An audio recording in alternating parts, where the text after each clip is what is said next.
Assalamualaikum, salam sejahtera, selamat pagi, selamat petang. Hari ni aku nak tunjuk korang macam mana aku pasang PC dalam casing ITX.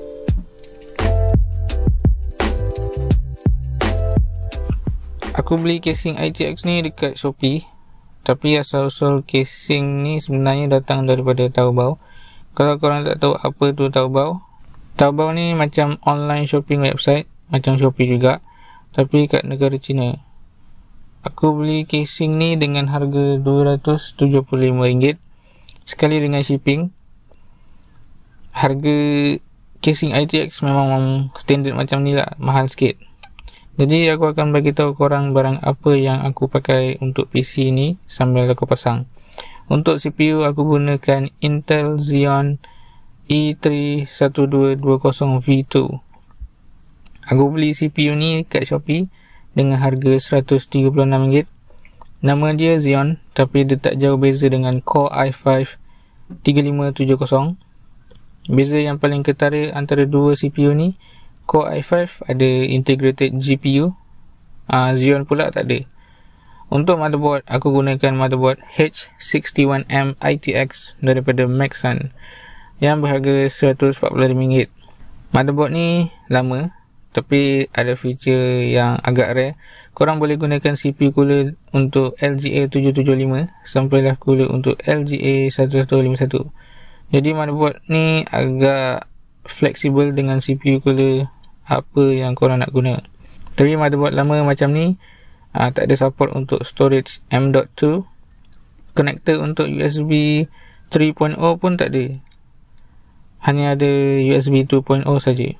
Untuk RAM, aku gunakan 4GB DDR3 RAM daripada King Max yang beroperasi pada kelajuan 1600 MHz. Yang aku tunjuk tu daripada Elpida. Aku gunakan RAM ni, PC tak dapat nak output display, jadi aku tukar ke King Max. Aku beli RAM kat Shopee dengan harga total RM120 untuk 4GB RAM. Bagi aku harga RAM kat Malaysia ni macam masih mahal lagi berbanding dengan harga RAM kat luar negara sana. Entahlah, mungkin aku juga fikir macam tu. Thermal paste aku guna Cooler Master, aku beli kat Shopee. Tapi apa-apa thermal paste yang korang jumpa kat Shopee boleh digunakan untuk CPU macam ni. Untuk CPU cooler, korang boleh gunakan cooler yang stok Intel bagi tu, tapi aku beli yang low profile punya. Nama dia Z39 daripada Metalfish. Metalfish ni pun satu company yang banyak buat casing ITX. Aku beli cooler ni harga RM59 kat Shopee. Apa yang specialnya Z39 ni, ketinggian dia cuma 39mm saja. Aku rasa Z39 ni antara cooler yang paling low profile, saing-saing Alpenform Black Ridge, Noctua NH-L9 dengan Cryoric C7. Nak pasang cooler ni pun kena ketatkan nut dari bawah, sebab kalau dari atas memang payah sikit. Sebab Metalfish buat thread screw kat bawah supaya senang nak pasang. Lepas tu aku gunakan fan hub sebab aku dah modify graphics card aku. Sekejap lagi aku tunjuk. So hub ni boleh pasang dekat CPU fan connector kat motherboard, dan apa-apa segala fan yang digunakan boleh cucuk kat fan hub ni. Lepas tu dah boleh pasang motherboard kat dalam casing. Nak masukkan motherboard ke dalam casing tu agak mencabar sebab ruang dalam casing ni agak limited. Tapi boleh je kalau nak buka panel atas tu untuk senangkan kerja pemasangan. Lepas tu dah boleh screw motherboard ke stand off yang dah siap pasang supaya motherboard tak bergerak. Lepas tu aku kemaskan wayar sikit untuk bagi airflow yang cun untuk CPU cooler. Lepas pasang motherboard, aku pasang hard drive pula. So casing ni bagi sekali bracket untuk pasang 2.5 inci hard drive. Aku gunakan 240GB SSD daripada PNY untuk boot times yang pantas, dan 500GB hard drive biasa untuk storage capacity yang besar. Total harga dua-dua hard drive ni ialah RM196. Hard drive tu boleh pasang kat bawah casing. Kalau korang tak pakai hard drive, korang boleh pasang kipas besar 80mm. Lepas hard drive, aku pasang power supply pula. Untuk pasang PSU, aku kena buka panel atas dengan cabut 4 skru kat atas dan kat belakang. Lepas tu pasang PSU dekat bracket. Lepas tu skru PSU tu gunakan skru yang datang sekali dengan PSU tu. Ni PSU 350 watt daripada Thermaltake berharga RM189 kat Shopee.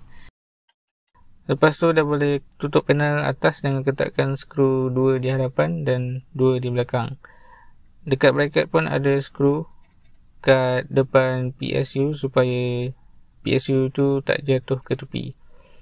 Finally dah boleh pasang graphics card. Aku gunakan RX 5802048 SP berharga 365. Aku beli graphics card ni sebelum harga naik, sebab tu murah.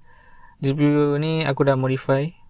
Stock cooler dia aku tukar jadi kipas ID cooling sebab temperature GPU ni panas.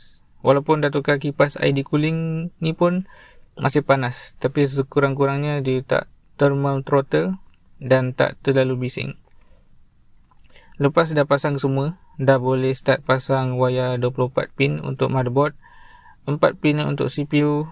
Lepas tu cucuk kabel SATA power dari PSU ke dua hard drive. Lepas tu cucuk kabel SATA ke hard drive dan ke motherboard supaya boleh transfer data. Untuk front panel tak banyak, cuma ada power switch dan power LED saja. Cucuk power LED ke 2 pin atas kiri hujung. Untuk power switch, cucuk 2 pin sebelah power LED. Kalau tak faham boleh tengok internet. Tapi untuk motherboard ni, dia dah sedia ada dekat sebelah RAM slot. Dah sekali cucuk 6 pin external power GPU supaya boleh beroperasi dengan betul. Lepas tu boleh kemas wayar sekemas mungkin. Lepas pasang semua, dah boleh tutup panel tepi.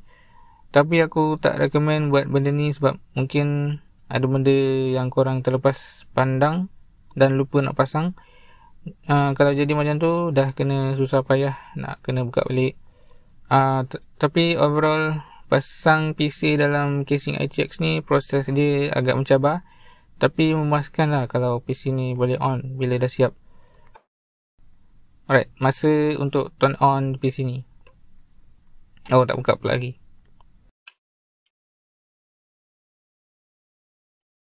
Baru hidup. LED hidup. Kipas semua pusing. Display pun ada output. Nice. So PC ni berfungsi. Jom kita tengok performance PC ni main game.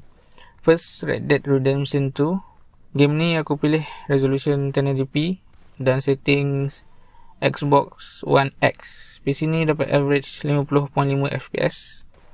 Average ni untuk kat tempat luar bandar. Tapi kalau kat dalam bandar macam Saint-Denis, frame rate boleh jatuh macam yang korang tengok ni lah. Graphic setting boleh turun lagi untuk dapatkan FPS yang lagi tinggi. Game seterusnya, control. Game ni aku pilih medium setting 1080p. PC ni dapat average frame rate 52.5 FPS. Walaupun average FPS dia ok, tapi dia ada tempat-tempat yang tertentu yang dia ada sangkut-sangkut. Lagi kalau tengah lawan his yang banyak, lepas tu hancurkan semua benda yang ada dalam the old house. Kalau korang tak main lagi game ni, mainlah, serious best. Next game ialah The Witcher 3. Game ni keluar tahun 2015, tapi masih lagi satu game yang demanding. Aku pilih 1080p high setting. Lepas tu Nvidia Hairworks aku matikan. Average frame rate dapat 67.9 FPS. Walaupun tengah dalam combat, PC ni masih lagi boleh maintain average frame rate yang bagus. Game dari developer yang sama, Cyberpunk 2077. Untuk Cyberpunk aku pilih 1080p medium dan PC ni dapat average frame rate 50.8 FPS. Tapi kalau korang tengok dekat 0.1% frame rate, dia punya FPS 4.1 je. Jadi game Ni kadang-kadang ada sangkut-sangkut sikit bila main. Aku tak kisah sangat, tapi aku mention benda ni sebab aku tahu ada yang kisah.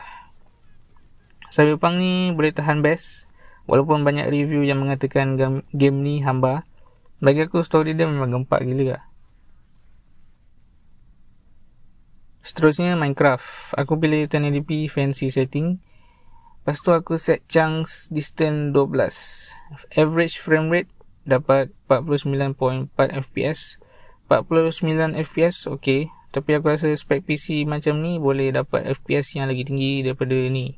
Aku pun tak tahu setting apa lagi yang nak gunakan untuk naikkan lagi fps. By the way, kalau korang kenal rumah ni, korang main Legend lah.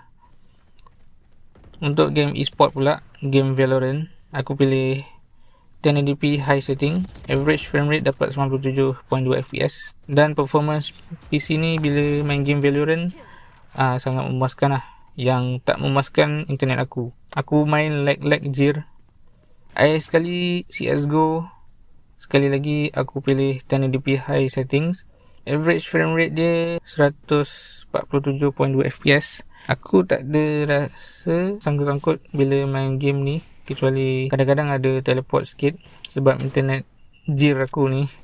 Tapi overall performance PC ni agak memuaskan, kecuali temperature GPU yang tinggi lah. Kalau totalkan semua part PC ni, boleh dikatakan sebagai PC RTX yang budget lah.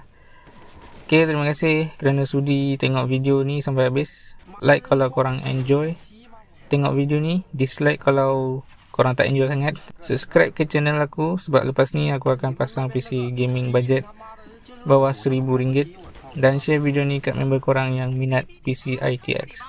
Jumpa lagi. Assalamualaikum. Selamat malam. 我操你妈！屌！你真你妈牛逼呀！你变态逼！我操你妈！打了你妈逼屎都给你打！操你妈！